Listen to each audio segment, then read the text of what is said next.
Dans cette partie, on va s'intéresser à l'étude des charges électriques qui ne sont plus immobiles. C'est-à-dire, on va étudier des charges qui sont en mouvement, qui se meuvent dans un référentiel du OIJK du laboratoire, par exemple. C'est-à-dire, on va étudier le magnétisme. Le magnétisme. Et on va expliquer en détail la loi de Biot et Savart. Elle est très importante en magnétisme ou en électromagnétisme. Et je commence par une généralité, soit un référentiel ROIJK et une charge électrique ponctuelle Q. En un point M de cet espace, que fait la charge Q? Elle crée une perturbation. Point. Deux cas sont possibles. Si la charge Q est immobile, c'est déjà étudié en électrostatique, si elle est immobile dans le référentiel R, alors cette charge Q qui est immobile, elle crée un champ électrostatique, déjà vu. C'est la loi de Coulomb. E en M, vecteur égale K, Q, R carré, petit u, vecteur unitaire. Mais c'est ça ce qui nous intéresse, c'est ce deuxième cas, c'est le magnétisme, c'est lorsque Q est en mouvement. Si Q est mobile par rapport à R, alors que fait cette charge? Elle crée deux champs. Un champ électrique, il ne s'appelle plus électrostatique, électrique, parce qu'il est en mouvement. Et en plus de ça, un champ dit magnétique, qu'on note en général B, vecteur B fléché en M. BM, c'est le champ magnétique créé par Q en M. D'après la loi de Biot et Savart, voici son expression. B flèche égale mu0, c'est une constante, sur 4pi. QV flèche, V c'est la vitesse, vectorielle U, un vecteur unitaire, sur R au carré. C'est ça la loi de Biot et Savart pour une charge Q en mouvement. Si Q est immobile, B est nul. En général, BM est créé par un courant électrique. Qu'est-ce que c'est qu'un courant électrique? Ce sont des charges en mouvement. Donc, dorénavant, on va s'intéresser à un champ magnétique créé par un courant électrique. Voici la loi de Biot et Savart. C'est une loi empirique, elle est vérifiée au laboratoire. Elle dit que le champ B en un point M créé par un élément de courant IDL est mu0 sur 4pi, IDL vectoriel U sur R au carré. On va étudier ça en détail dans la suite. Et je passe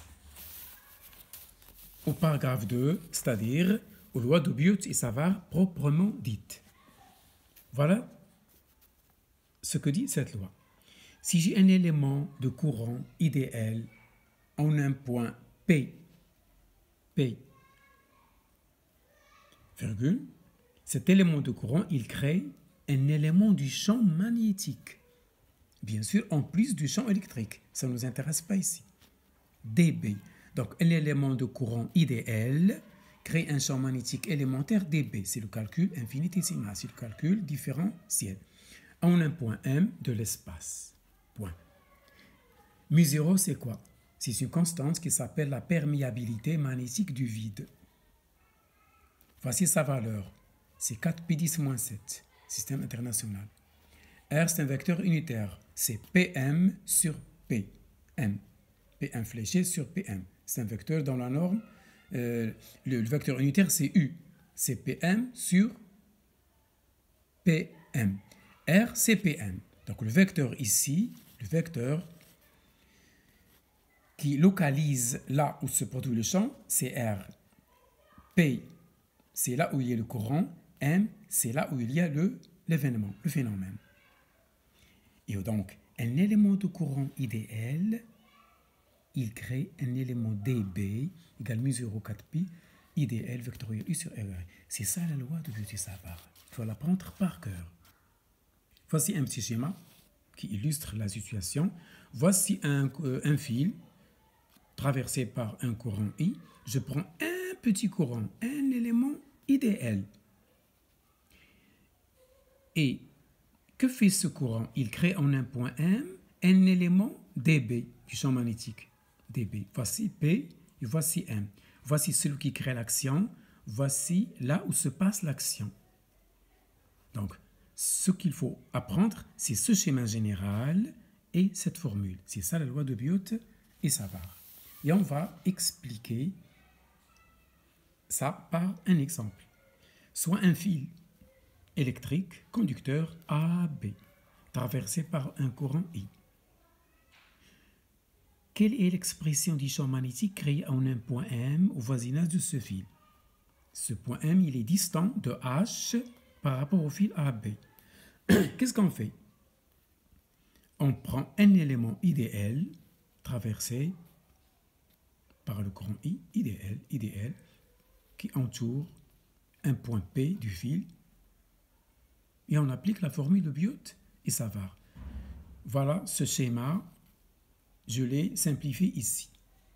H, c'est la projection de M, ça c'est le fil. J'appelle cet angle bêta. Celui d'en bas, gamma. Celui-là, alpha. Ça, c'est la hauteur, c'est-à-dire la distance entre M et H. Je l'ai noté comme ça, H.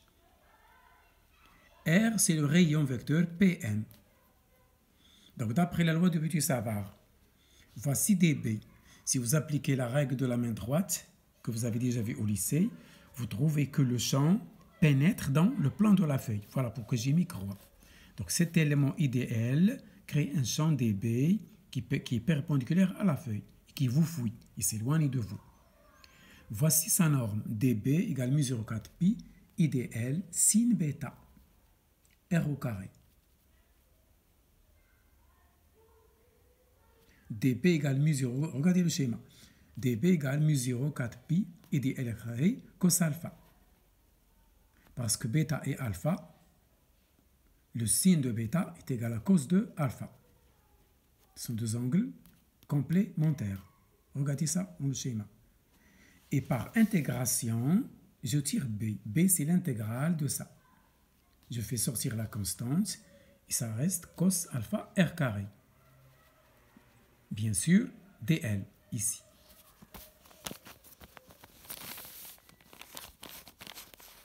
DL. Je continue. Or, si vous regardez le schéma, cos alpha, c'est H sur R. Donc, je tire 1 sur R. Je vais exprimer 1 sur R en fonction de alpha. Voilà. Ensuite, tangente de alpha, c'est L sur H. Et je tire L. Qu'est-ce que je suis en train de faire? Je suis en train d'éliminer toutes les variables en laissant qu'une qui est utile. Ici, je vais laisser l'angle alpha. C'est la variable la plus simple. Donc, j'élimine R et j'élimine L en exploitant le calcul trigonométrique. Voici L. Et DL, par dérivation ou différenciation, DL, c'est H sur cos carré d alpha. Parce que la dérivée de la tangente, c'est 1 sur cos carré. Donc, regardez cette formule et celle-là. Car d de ça égale 1 sur cos carré d alpha. Je remplace dans la formule et je trouve B en M, c'est mu 0 I sur 4 pi H, l'intégrale de cos alpha d alpha, de alpha A à alpha B. Regardez le schéma. Voici l'angle alpha A. C'est cet angle, regardez le premier schéma, ça c'est alpha A et ça c'est alpha B. C'est-à-dire les angles limites, qui limitent le fil, les extrémités du fil. Voici l'angle A alpha A et alpha bêta. Donc c'est une intégrale, voilà, et je trouve ceci, et j'arrive à cette formule, calcul intégral facile. Vous avez déjà vu ça en classe terminale. Voilà. Donc, le alpha A et le alpha B sont deux angles opposés. le cos de alpha et le cos de bêta sont opposés. Le cos de l'un, c'est le signe de l'autre. Car alpha A égale moins alpha B. Alpha A égale moins alpha B. Donc, sin alpha moins, ça va devenir plus, puisque les deux angles ont deux signes opposés. Et je trouve deux signes alpha A. Ou bien alpha B. Ce sont deux angles égaux. Donc, BM, c'est mu 0i sur 4PA sin alpha. D'où, voici la formule générale. Sin alpha, si vous regardez le schéma, le signe de alpha, c'est petit a sur h. Et le h,